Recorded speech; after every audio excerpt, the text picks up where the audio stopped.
Welcome back, everybody. It is Wins Above Fantasy, episode 177. I'm Van Burnett, joined as always by Steve Giswelli. Thanks to those of you joining on the live stream, and for those of you guys on the podcast, happy Thursday. Today we are talking buy lows with a focus on hitters. Steve, we're kind of at the tail end of April here. It's a good time to take stocks, take inventory, and also to remember that we're really just in the first month of the monthly splits. And I don't know about you, but as I was going through the rundown and looking at stats, it was a nice reminder that some of the early reactions or some of the players I'm kind of, rolling my eyes about the slow start. It really is just a month in the books. And when you look at all these guys, there's a lot of months ahead. And so it's high time to talk buy lows. So it's going to be a great show. I'm excited for it. How's it going over there? Yeah, it's good. I feel like we're fully in the swing of things. Once April's done, a lot of the feel good vibes of the early season and opening day fade away, and then you slowly get into the grind of the baseball season, and those are really the what it's all about, right? Like now we're in the thick of things. It's not Mm-hmm. 2 or 3 series or anything like that into it. We got a nice sample of games, and that's important for us because we're a data driven show, and now that we have a good amount of data, we could start to do things like this. I think every year around May 1st, April 30th, we always sort of do a show like this where we're like, all right, we have a month's worth of data, who's been unlucky, who's been lucky, things like that. And it's a perfect time for it. Always one of my favorite shows, and looking forward to digging into some names that I mean, I think we have a decent track record. I could pull it up once you riff here, but it's just some names that we've sort of talked about in this topic over the last few years that we've hit on. I don't know if any of those come to mind for you, but I'll look back. But I know that we've Yeah, definitely had I think it some was, decent hits. it's going to sound bad after last year, but I think it wasn't last year. I think it was 2 years ago. We were big buy low on Goldie, and he turned it around. I think, yeah, there have been a handful. It's generally a good topic because people are so quick to want to tap out. I mean, present company included. I was one that was, just wondering, what is Wilson Contreras? Is he ever going to figure this out? And then it feels like it's just a light switch goes off, and suddenly, or even a Trey Turner. I've been griping about him, and then he rattles off a 3-hit day and a 4-hit day, and you're like, oh well, he doesn't even look like he's struggling on the back of the baseball card at this point. It's deep enough into the season where you have legitimate storylines and trends, but it's early enough that 2 or 3 good performances can completely swing what people are looking like, which is the case for some of the guys that we'll be talking about. But yeah, I think it always pairs well with trade talks, but it doesn't even have to be a trade, because I think this is the time of year where people are still really excited for any kind of shooting stars out on the waiver wire, and they have that FOMO of like, am I going to miss this guy who gets called up? So I don't know about your league, Steve, but it's pretty common for me around this time of year to see people drop 7th round picks, 8th Yeah. round picks. And then you really have to ask, and it's no fun for me because I had a cold start results wise. So I'm like near the bottom of the table. But in the past, like 5 or 6 years where I've been like top 3 in my league, when I see those guys hit the wire, I'm like, oh yeah, I'm going to grab him because I can afford to wait a couple weeks for a guy like this to come around. Anecdotally, last year for me, I think Seiya Suzuki was dropped around this time for me and was an ad. Jackson Um, Merrill was Jackson one that was Merrill, dropped yep. early on. Jackson Churio was dropped around this time last year. And just looking back at our show last year, we sort of did a reverse of this. Like we did like a panic meter of like more well-known names or starring guys, and like guys that we talked about were like Lindor, how we weren't worried at all really for him. Same with Vlad. We also said we weren't worried about Julio Rodriguez, and turns out you probably should have been, but I Right. still don't think that process was necessarily wrong, and I think it would be wrong with Julio off to another slow start here. So it is that time. Um, someone might drop one of these guys that we're talking about for a guy like Andy Pius, who's races average from 130 a week ago to 260 with a 910 OPS, right? That Mhm. may not be the right move. You may want to have Andy Pius, right? But you may not want to drop one of these guys that we're going to talk about because they have proven track records. They're off the slow starts. And you should pounce on that. Yeah.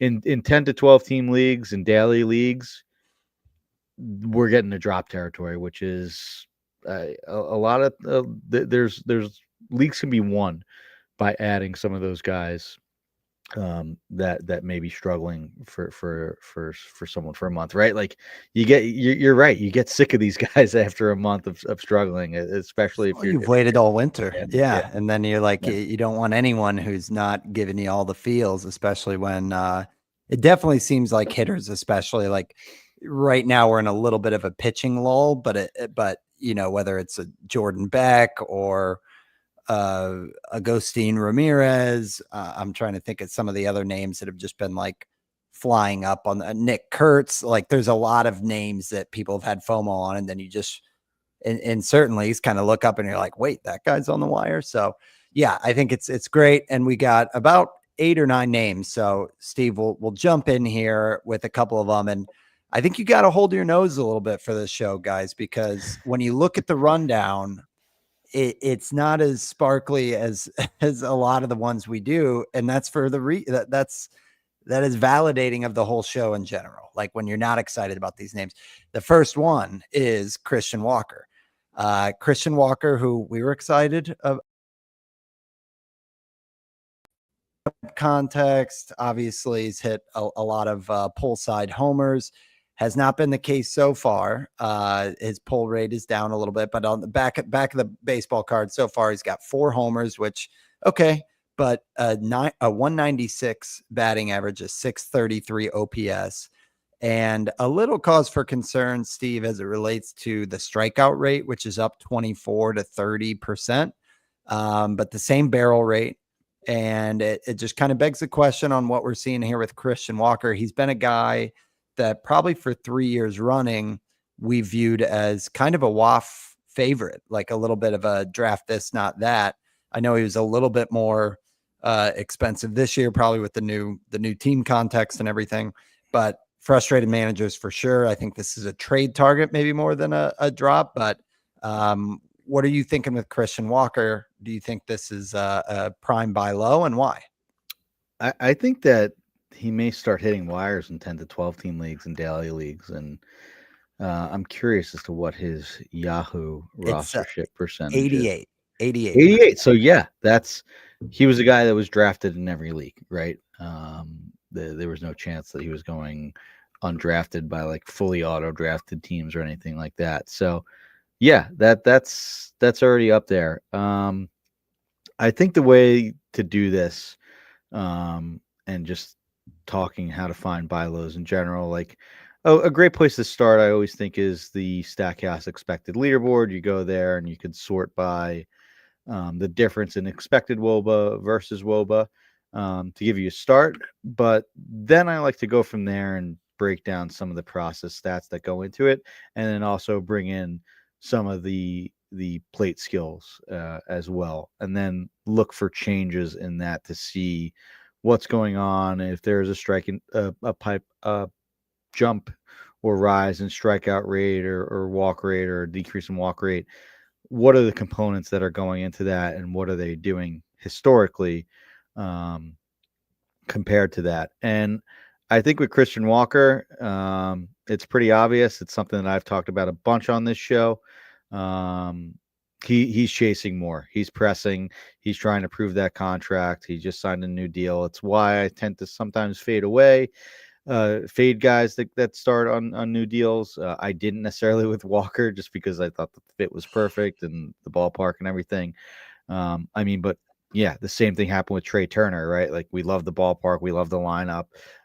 We thought that Philadelphia could help give Turner a few more homers for a guy that doesn't have like light tower power and hits a bunch of wall scrapers, things like that, playing in that ballpark. And it still took time, right? And that coincided with him adjusting and adapting and not pressing and not chasing as much. And honestly, a lot of this is mental. Like you saw what happened when Turner got like that standing ovation, right? From the fans. And there's that Netflix documentary on it now. So there is some soft analysis that goes into this and real people and emotions that go into players struggling. And I think that's sort of what's going on with Walker. Yeah, there's a raise in strikeout rate. The chase rate, the O swing is basically 4 percentage points greater than last year. The highest it's been since 2021 when he didn't have that great a year, just in 115 games, and kind of was forgotten before that breakout again, or the re-breakout in 2022 when he hit 36 homers again. So I think that I trust the track record of the last 3 years in Arizona and believe that's who he'll be. There is just some early season struggles that I think lead to a great buy low opportunity. Like I remember same thing happened with Marcus Semien in Texas in 2022 after he signed that massive deal. It basically took him to like Memorial Day. He was hitting like close to 200 and then with like no homers, and then finished the year like 250 with 28 homers or something like that. And that all came in the final 4 months of the season. So I think that that's my prognosis of Walker. The barrel rate's still good. The hard hit rate's the best it's been since 2020. So I think that there's some bad luck here. I think the plate skills will maybe not fully go back to the 19% that we were so excited about in 2022 and 2023, but he showed you that he could be valuable at 24, maybe 25% strikeout rate this year. So I'd buy Walker getting back to being a 240, 250, 30 homer guy the rest of the way. Yeah, it's such a tough thing because I am guilty every time when there's a new ballpark, an exciting team context change, all that stuff. And I do think in that same breath, I should say Isaac Paredes is like it could be a package deal with this call because all the stuff under the hood looks exactly the same. They're both on the Astros. They've been off to a really slow start. The hard part about the first baseman, because there's a couple other on the show, is it's been a season where like Tyler Soderstrom, Ben Rice, like there's just been Manzardo. There's been a handful of these first basemen that are like popping up. Would you have an objection, Steve, to kind of riding the hot hand? I know in the chat somebody dropped Vinny P as another one who's really been struggling, but kind of a buy low. And that was the question: Vinny P or Walker. The question for me is, with all those guys out there, and a lot of them are rostered at this point, but do you have an issue with kind of riding the hot hand at first? Jonathan Aranda is another one we talked about. Or do you think Walker is still a difference maker in terms of being, like a top 100, top 120 type of pick value? I think I'd rather have Walker than basically all of those guys. Any of those guys? Yeah. Okay. Yeah. The only thing I'm a little bit concerned about with Walker, I mean, the strikeout rate's not great, but like you said, some of that stuff looks better. I threw on the rundown here that he is age 34. The bat speed is down over a mile per hour. And most of in terms of the results, he's not doing any damage to fastballs, which is what he's always done damage on. But I do know that it goes back to like the Alex Fast old days where it was like, I think it was JD Martinez, and it's like, did he really just forget how to hit fastballs? Like, I don't know that Christian Walker is suddenly not hitting fastballs. So I'm just kind of playing devil's advocate, but I think you're right. I think Walker is a great buy low target. And I honestly think the same about Isaac Paredes. I know it's tough to hang in there, but that's where I'm at with those two. Vinny P or Walker. In a points league, I might actually go Vinny P just because I love kind of the walk rate, but in like a 5x5 head-to-head categories, I think I would go Christian Walker too. So that's where I'm at with Walker. I think it's a buy low. I don't know that I would sprint to trade, but I would sprint to pick him up if someone dropped him. I think Um, a great way to acquire these guys is to add them as a second piece in the deal. Like yeah, if you want to capitalize on Tyler Soderstrom, get Christian Walker and a pitcher for Soderstrom, so you're improving your staff and also get it, solving a problem on someone's, quote unquote problem on someone else's roster, to acquire a replacement that you think is going to bounce back. yeah. I think that's a great way to acquire any of these guys on this list. And we should talk about it before we just get to the next guy. Just quickly, if you're on the stream, I do have like a process sheet, a stav sheet, if you will, Stop shit. that Yeah, Ryan baby. Bloomfield coined these. Gave it his Just blessing. with Yeah. what we're looking at, and scaled to a red and green scale to qualified hitters that were on the overall leaderboard. So not just these names, just relative to the rest of the league. So not quite the exact percentiles, but you can see who's doing well or not compared to just other qualified hitters based on the process stats that we're looking at. So Yep. just wanted to mention that real quick. Well, getting to buy low number 2, and this one stung, Steve, when you threw it on the rundown, because bottom of my home league, trying to climb out, had a nice win last week, and this week I thought I'd have a little trampoline week. Nope. Opponents got Brandon Nimmo, who rattles off a 2-homer, 9 RBI day. It reminded me, I'm sure there's been some, Steve, but it made me think of like the last one like this was like when Anthony Rendon had like 4 homers and 10 RBIs in that one game. Yeah, it's versus the Mets. I remember that specifically. And Rendon was horrible up until that point. He was one that was a buy low, dropped everywhere. But we're not talking about 2014. Yeah, so Nimmo went off in one game. He went into that game with a 576 OPS. He's now up to a 679 OPS, still a 218 average. He does have the 6 home runs, no steals, which is a little bit disappointing, because I think that kind of sneaky 2020 threat is like overlooked for Nimmo. But some managers might be thinking sell high after that huge outing. He had been, pretty much a dud leading up to that. But Nimmo is one, Steve, I do have shares of. He's on my TGFBI league. I was really excited about him coming into the year. He added a lot of like pop last year, and it looks like he's kept some of that. So talk to me about Nimmo here and what makes you think he's buy low material. I think this might be my favorite buy low of anyone that we'll talk about. Okay. And that's because of the process stats. He's pairing some of the best strikeout rate of his career, 17.6. That's the best since 2022, when he had a 17.2 strikeout rate, and kind of was the start of a really viable fantasy player. I know there were some injuries in between, and in 2021 looked like he was on that way too. But I think he's pairing that with some of the best quality of contact of his career. And it is. It's the best hard hit rate by like almost 11 percentage points at 58%. That's 97th percentile in the league. A 12.1% barrel rate. That's by far the best of his career. And is 71st percentile in the league. All of the underlying metrics says that this guy is doing everything under the hood at the best rate of his career, right? He's not reaching more to get that power. He's making better decisions. He's swinging in the zone more.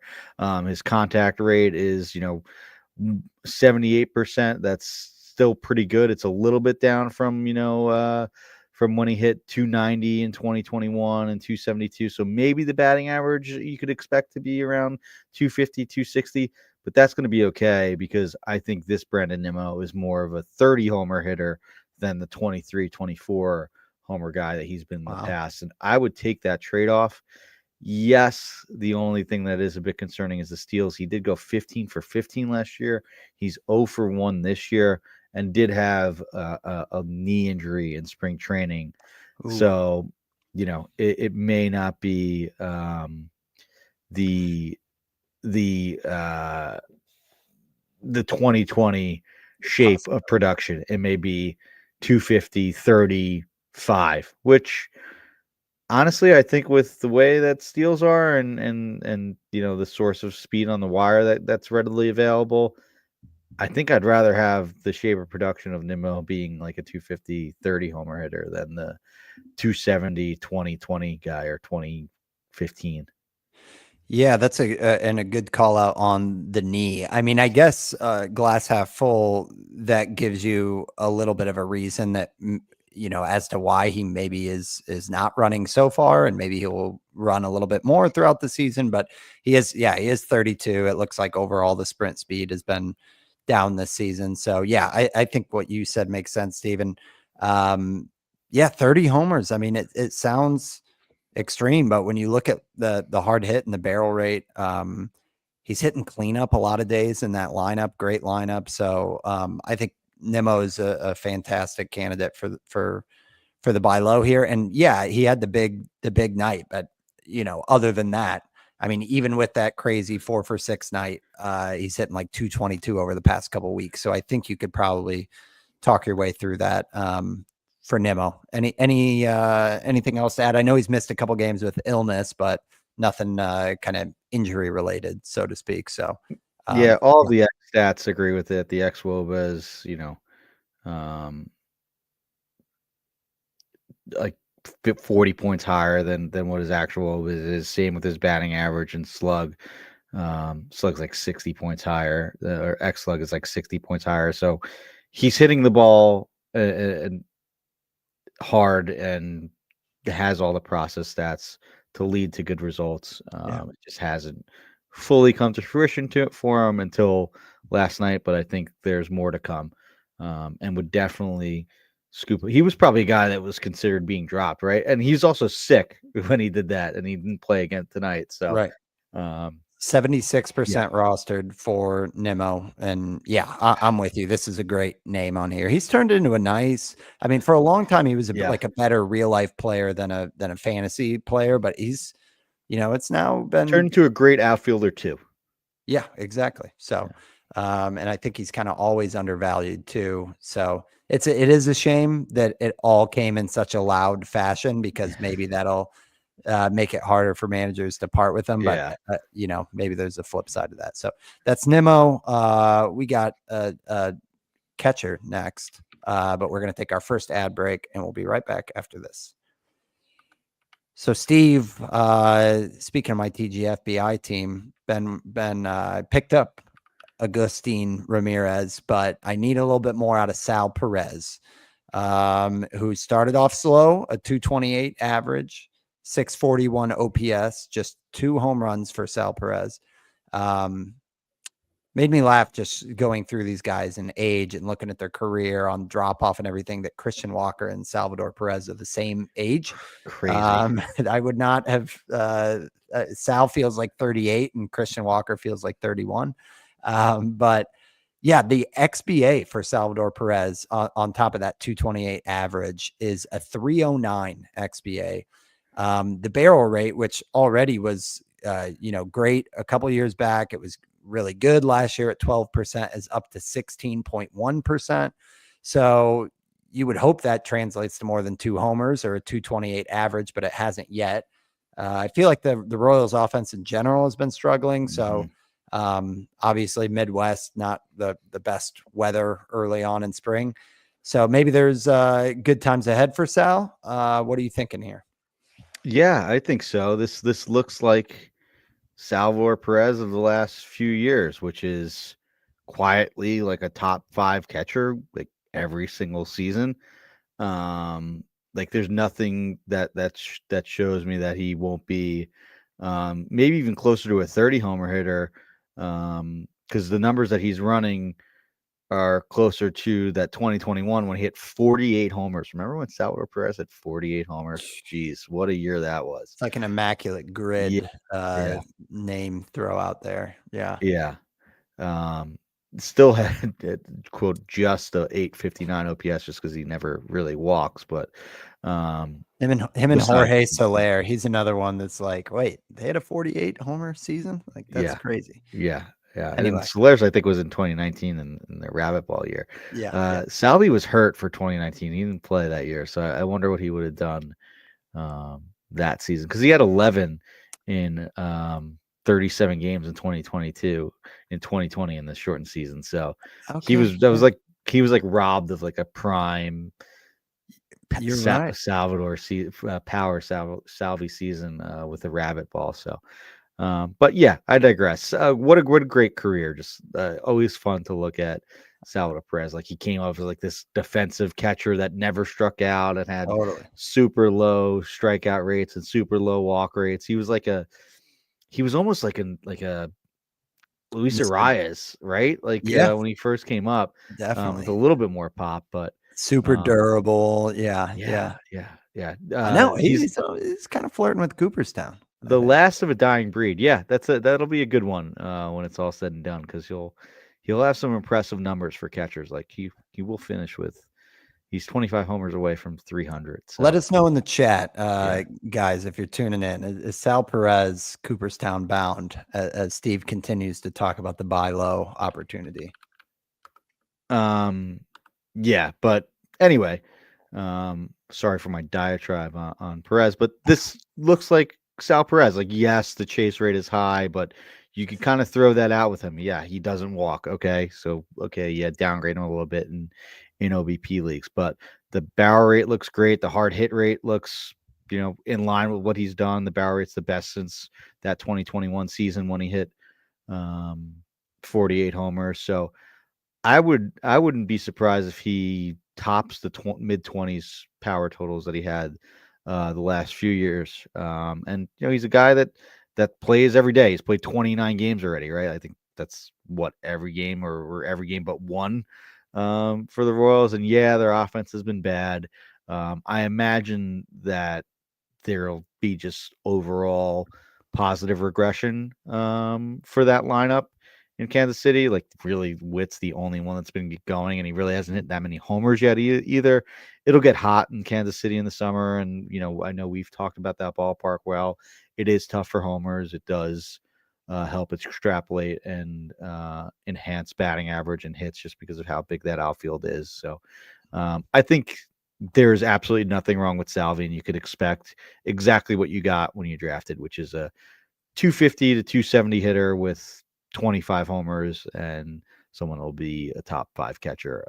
I would absolutely target him if someone's looking to sell. If they picked up Augustine Ramirez and think that they could move Salvador Perez in a one catcher league, that's absolutely something I would do. Or if he was dropped somehow in shallower leagues, I would absolutely scoop him up. And you would trade Ramirez for Sal? Like, I know you don't like the challenge trades, but if there was like another piece involved. I'd rather have Salvador Perez than Augustine Ramirez. Yeah. Okay. What about Cal Raleigh, who's had a massive start to the year with like 10 homers, hitting 234, but it's Cal Raleigh. I mean, maybe you're hoping Sal Perez turns into what I mean, Cal what? Raleigh is showing. How different were Cal Raleigh and Salvador Perez on end of year value last year? Like, probably around the same, right? Yeah, real similar. Yep. So that would depend. If, like, yeah, if you need a little bit more batting average, go Perez. If you need some more power, go Cal Raleigh. And I know that it looks like Cal Raleigh is about to have like a career year and could be catcher one. So maybe I'm playing, But maybe you get playing the another middle a bit piece. too much. But Another I don't piece. know. Yeah. I still like Perez. I don't think he'll be that far off from Raleigh. Okay. Well, moving along to Dansby Swanson, who is a name that we felt was kind of we know who he is, right? And because of that, he was kind of a parachute shortstop. There wasn't a lot of helium in the draft rooms. And despite the Cubs having the number one offense in the league, which is crazy to say by runs scored, Mhm. uh, Dansby Swanson is hitting just 185. He does have 5 homers. He does have 4 steals. And yeah, there's some interesting stuff here with Swanson, Steve. Was digging in.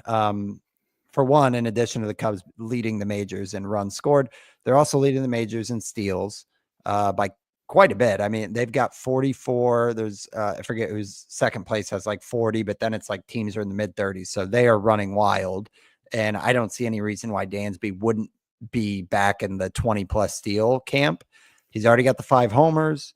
And yeah, even the counting stats for Swanson have a 240 OBP so far this season, super low, 240 OBP, not average. He still has 18 runs and 16 RBIs in 30 games. So he's almost already pacing for like kind of a, 80, 90 season. And if he picks up the OBP and gets back to hitting like he has done, we could see some real value here. He's still hitting like 5th in that lineup.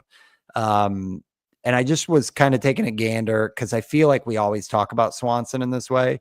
And it kind of validated that he's a slow starter in the past. So last year, he at All-Star break had a 212 average.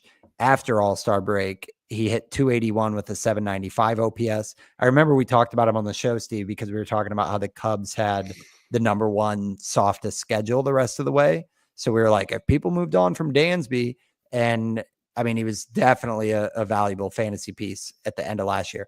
2023, he had just 1 home run in April. Over the next 4 months, he hit 22 home runs.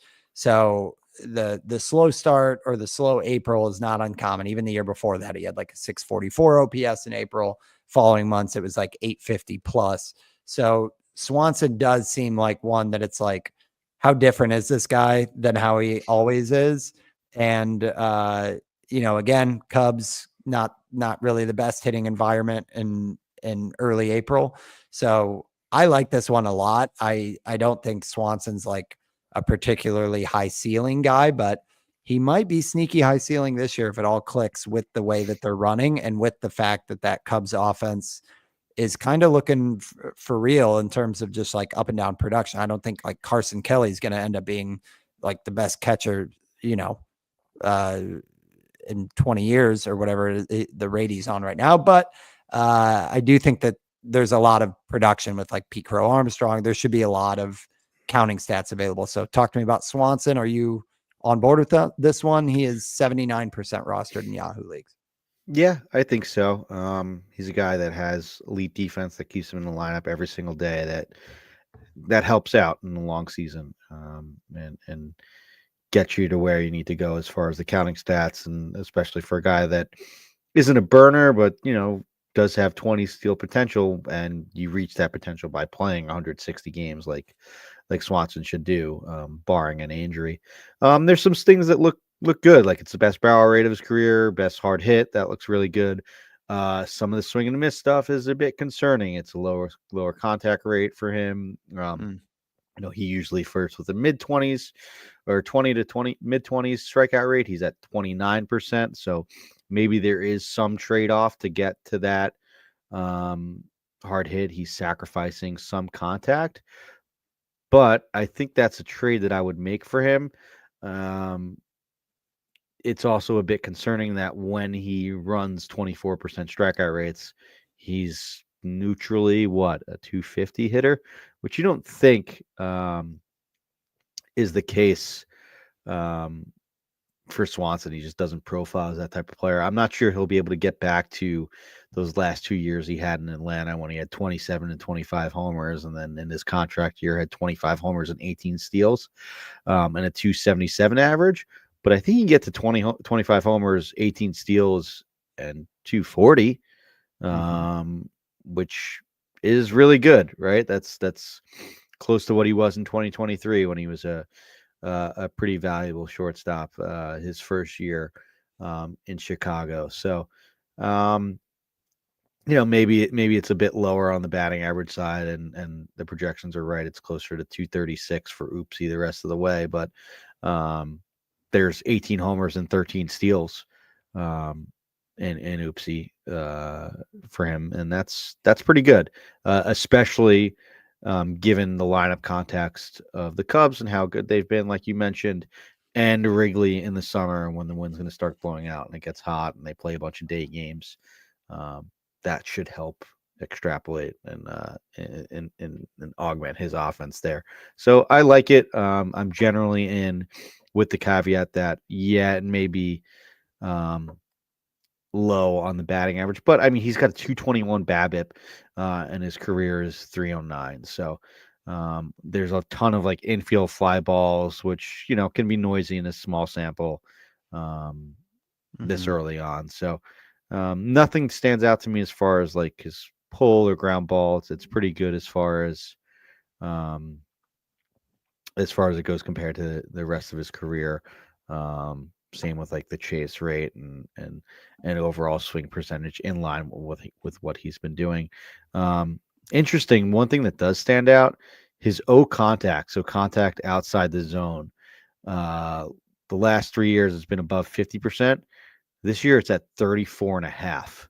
Hmm. So that's somewhat concerning. That is a skill that ages poorly, making contact outside the zone. So maybe that could be a bit of a red flag, but he's not that old. He's only 31. Has played a bunch of baseball and has a good amount of games under his belt. So I generally buy it, but would buy it more cautiously than a few of the other guys that we talked about. Yeah, I think first of all, Swanson 3 for 4 tonight. Last night hit a homer as well. So we might already be seeing it a little bit, but yeah, I just think it's a lower ceiling buy low. But I still think that it is one, and he's one that was dropped in like my home league, Steve. So there's a lot of good hitters on the wire, but I think that Swanson is a good one that will just be kind of a glue guy. Like he's a great MI option if you need help there. I don't know that he's going to bump your shortstop out. Steve, I think I should let you talk Mike Trout, your boy. But my setup is, if you recall, when you and I were talking about Trout before the season, I said Trout and DeGrom are the exact same, that they will either be like top 5 overall fantasy players, or they're going to be like outside of the top 300 because they're just injured. I don't think in any of my outcomes in my mind, I thought DeGrom would be like pretty good and Trout would be like Kyle Schwarber 5 years ago. But that's kind of where we're at. Trout hitting 179, but 9 home runs. It's like you want to throw your arms up at it, but you're also like, well, he's got 9 homers, like close to leading the majors, right? So, yeah, talk to me about Mike Trout and the buy low opportunity here.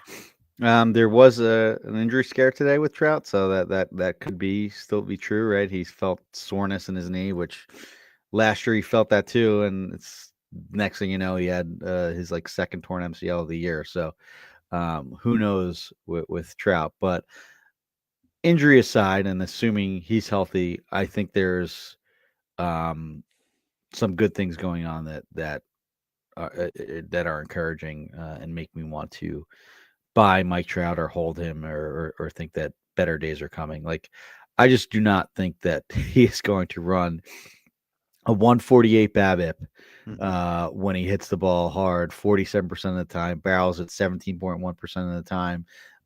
Like, his line drive rate is really good. The batting average on those line drives, or the line drives rate's a little bit low, but I think that will come and come closer to the 25% that he ran when he was, one of the best players in baseball.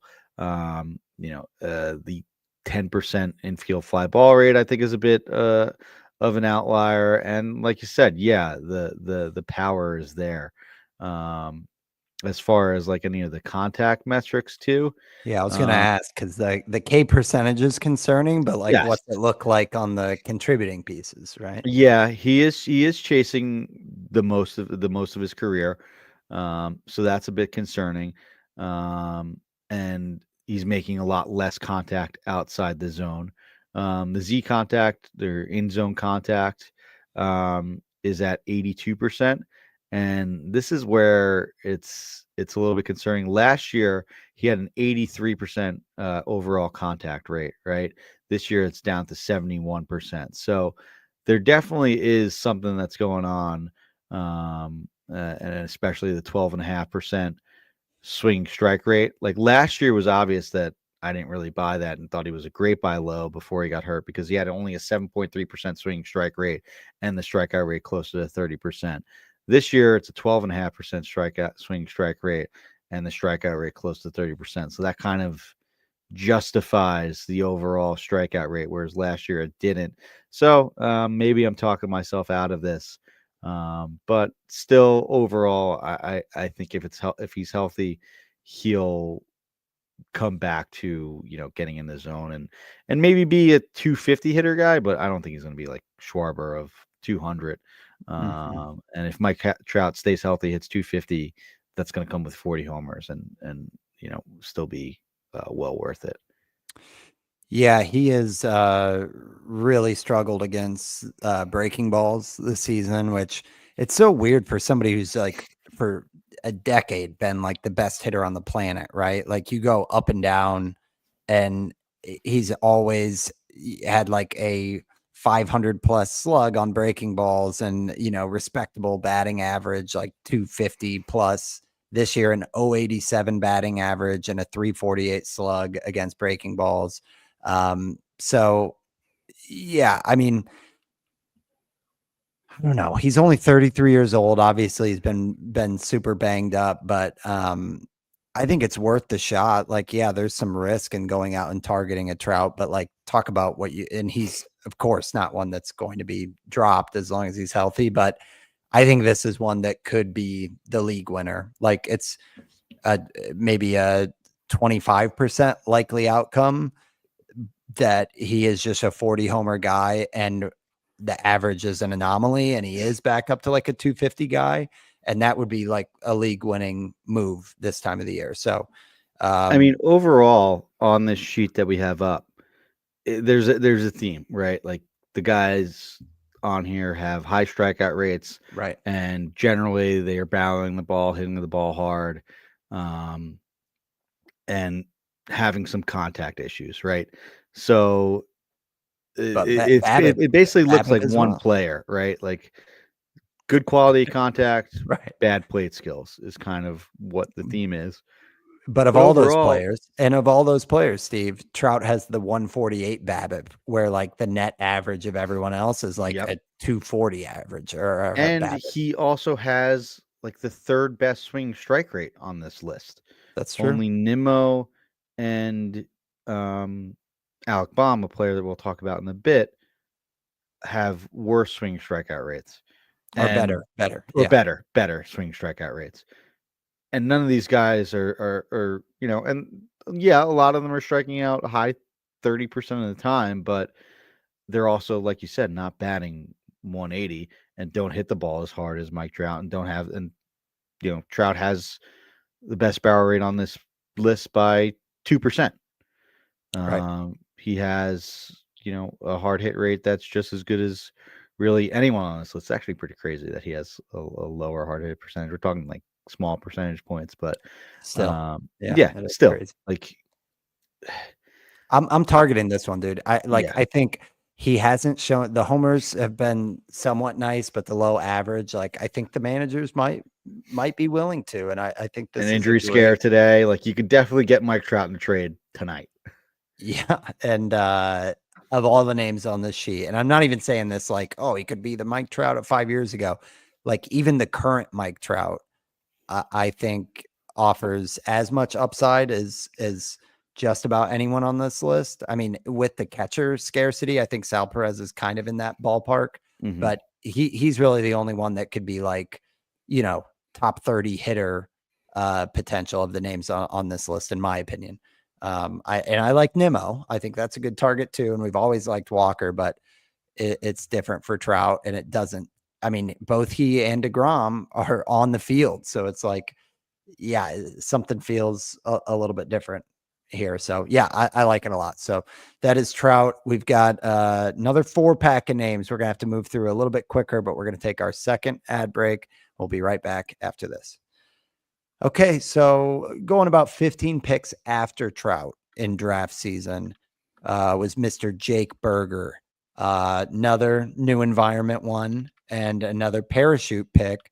that we kind of liked Big Burger over here. And it seemed like he was kind of, because I think he was last year and the year before, I think he had like the exact same back of the baseball card numbers to some extent. So we were like, oh, you know what you're going to get with Burger.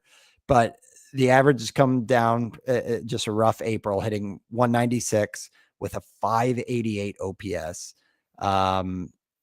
3 home runs for Burger. And yeah, this is one that I was kind of hinting at even more so than Christian Walker, that like with all those first basemen like popping out of the ground, I would have a hard time arguing with the manager who is moving on from Burger. When I looked just at what was happening under the hood, Steve, the pull rates for Burger are down, way down, and look different than every other season in his career. So something going on with timing there. The bat speed is actually up, which is curious because Christian Walker was pulling the ball less, but his bat speed was down, which makes sense in my brain. But Burger, it just seems like the timing is off. His bat speed is up.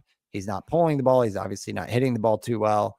So I don't know. Burger is a tough one, an interesting one, but I think when everything's right, this is a 30 homer, 250 guy. He's just like Christian Walker light. So what do we make of Burger?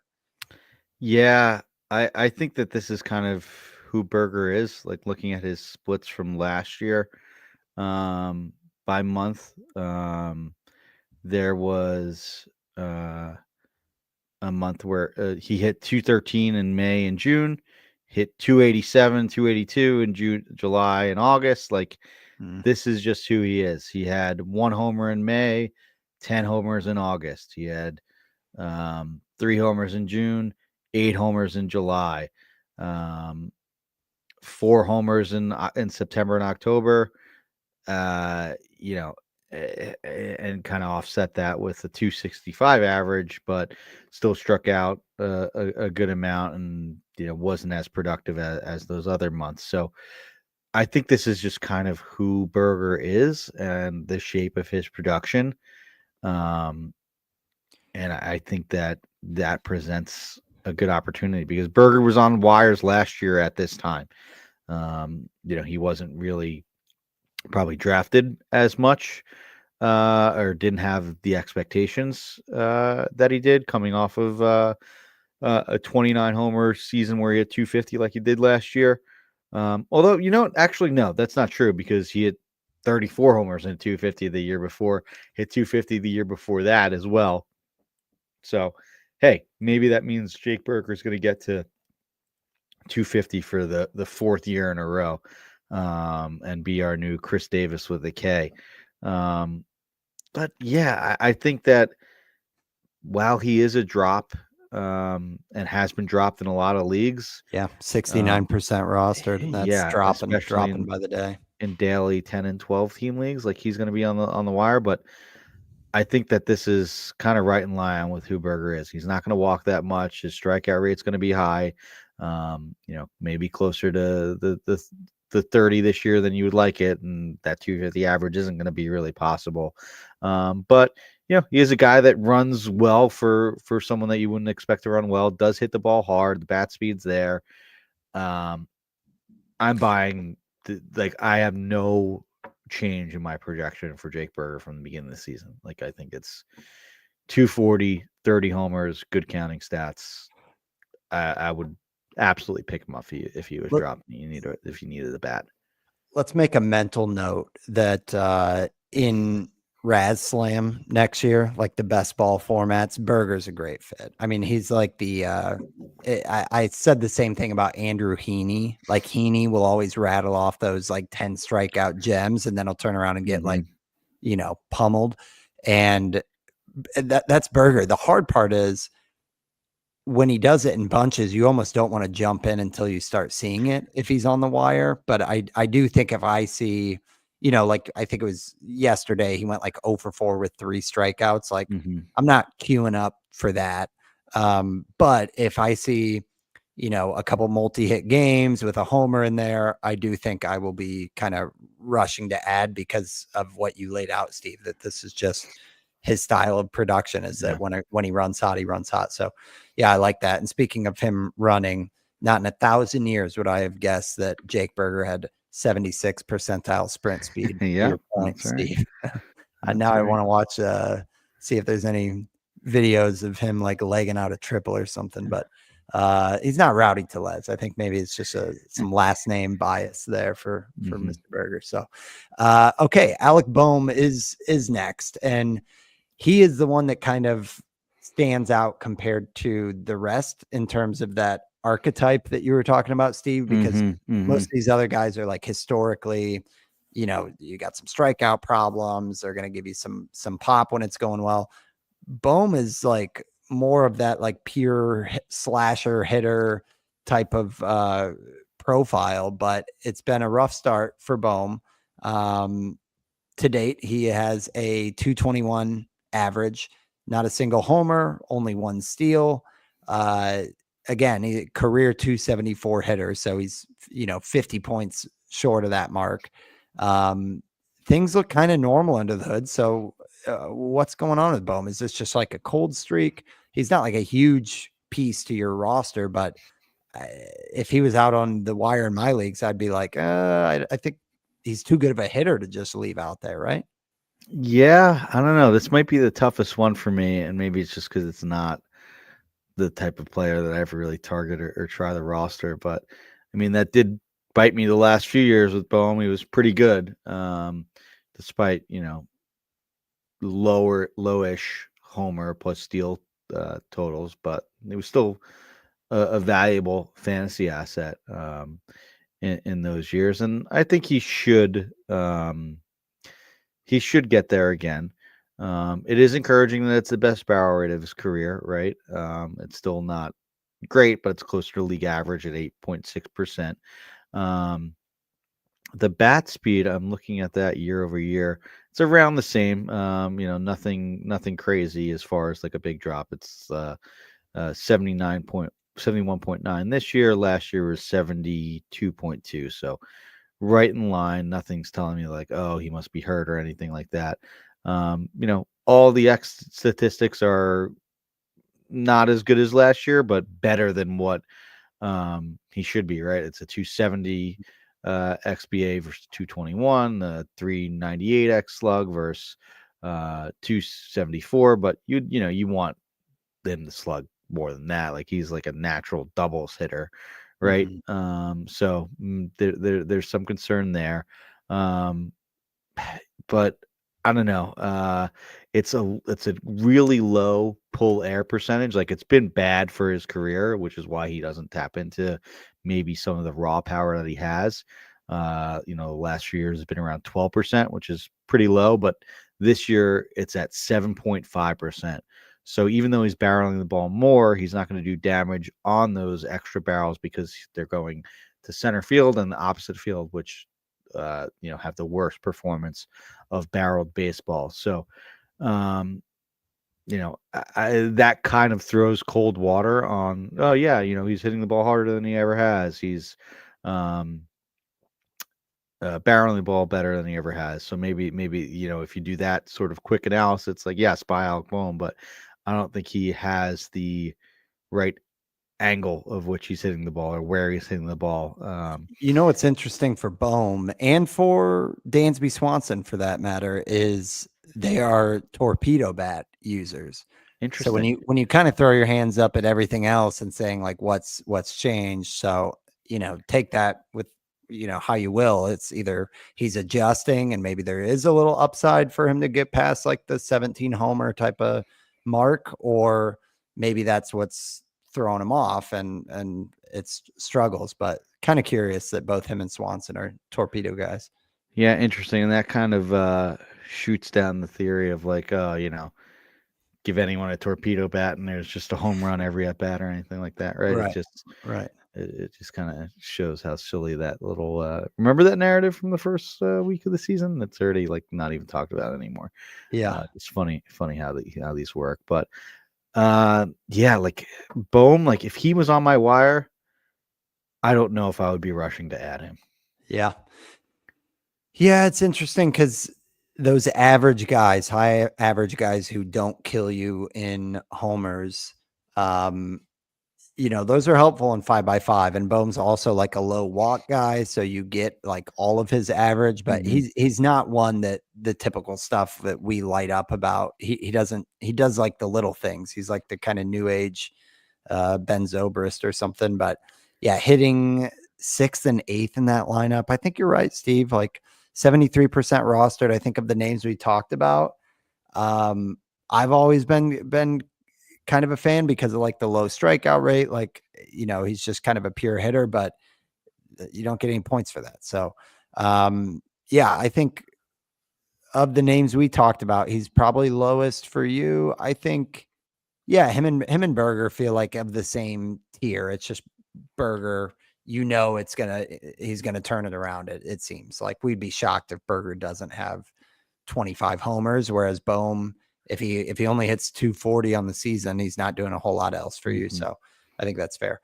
Yeah, Um, I'd much rather have Burger than Bohm, yeah, okay. all things considered.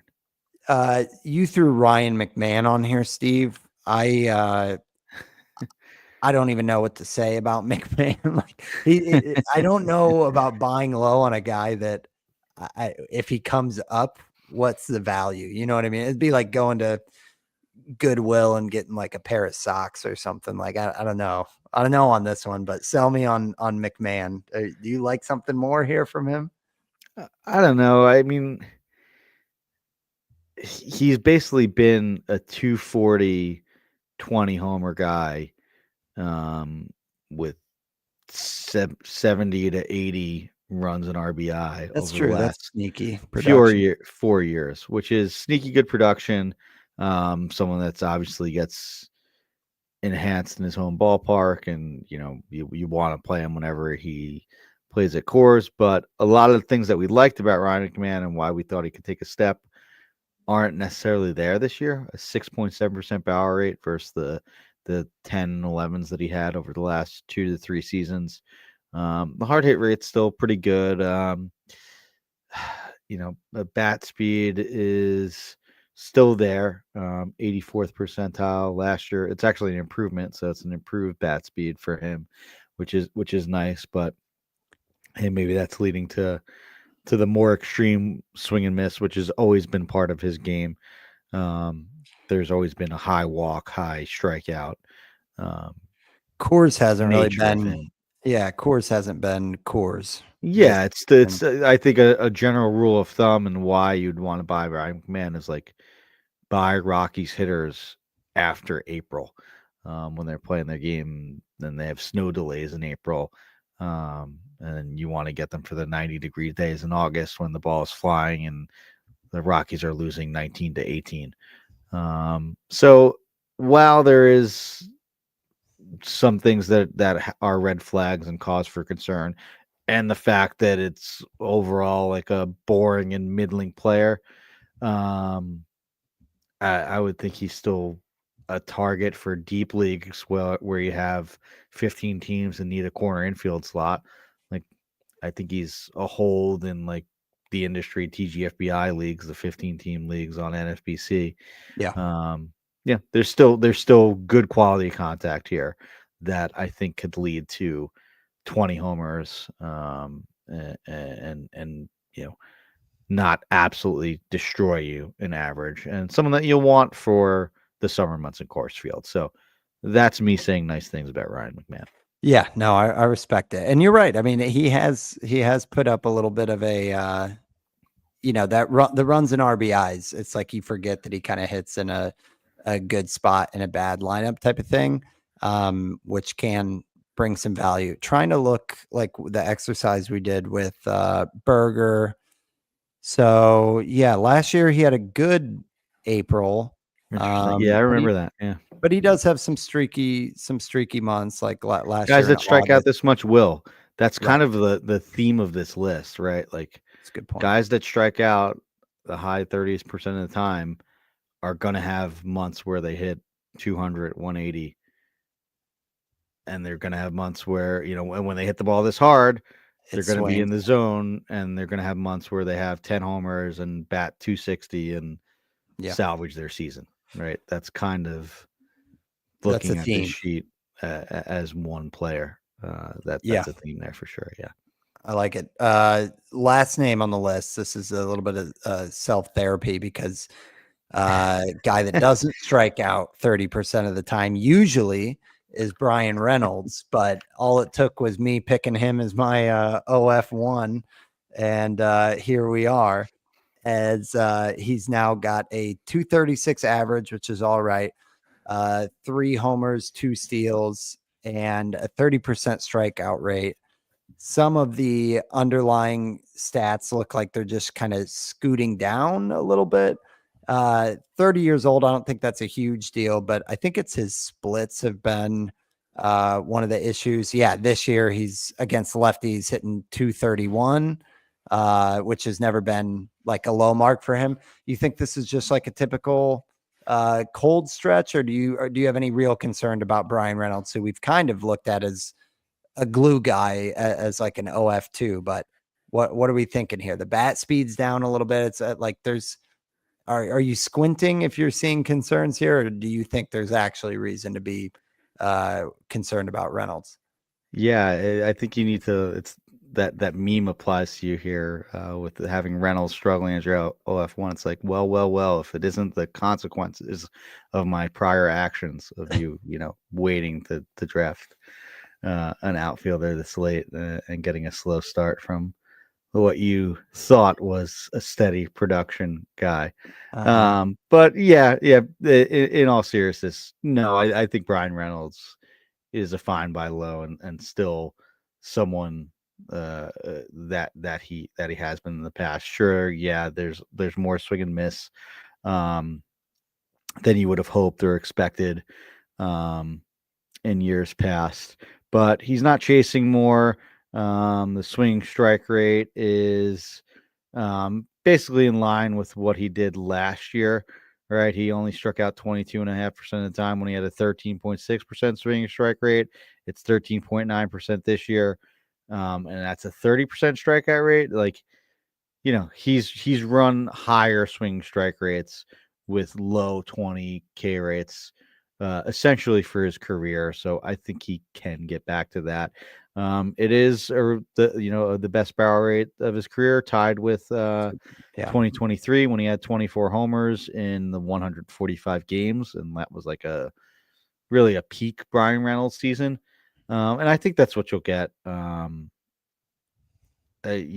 would expect the More of strike the the same. strikeout rate to come down and more of the same. Sure, maybe it's closer to 250 than you would have hoped than the 275 if he does carry a mid 20 strikeout rate, but a guy that struck out 22% of the time over his 823 and 3,500 plate appearances, I think would regress back towards that. And be someone that you would expect to be that ultimately outfielder one with a 260, 20 homer, 10 steal season. I think you'll still be okay.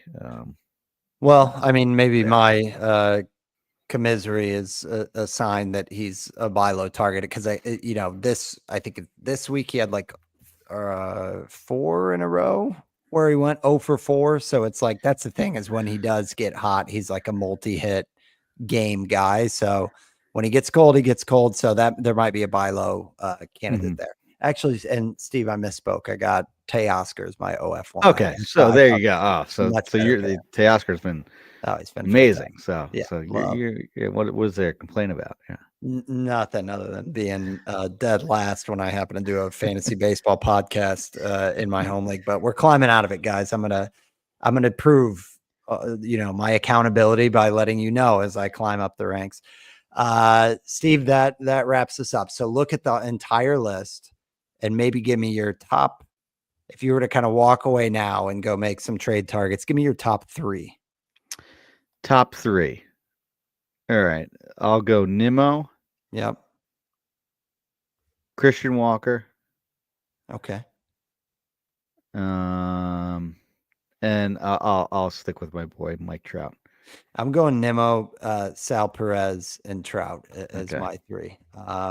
But yeah, Walker's a good one as well. So that's what we got. Let us know, guys, on topics. We do have a programming note that we might have a couple outages. Next week is a question mark, but the week after next, I will be away at a full work trip in Canada, and that includes like night events with peers, clients, and that. So can't swing week after next, but we might have something in store next week. Steve, you got some exciting family stuff as well, so we'll see how all that goes. But this was fun, man.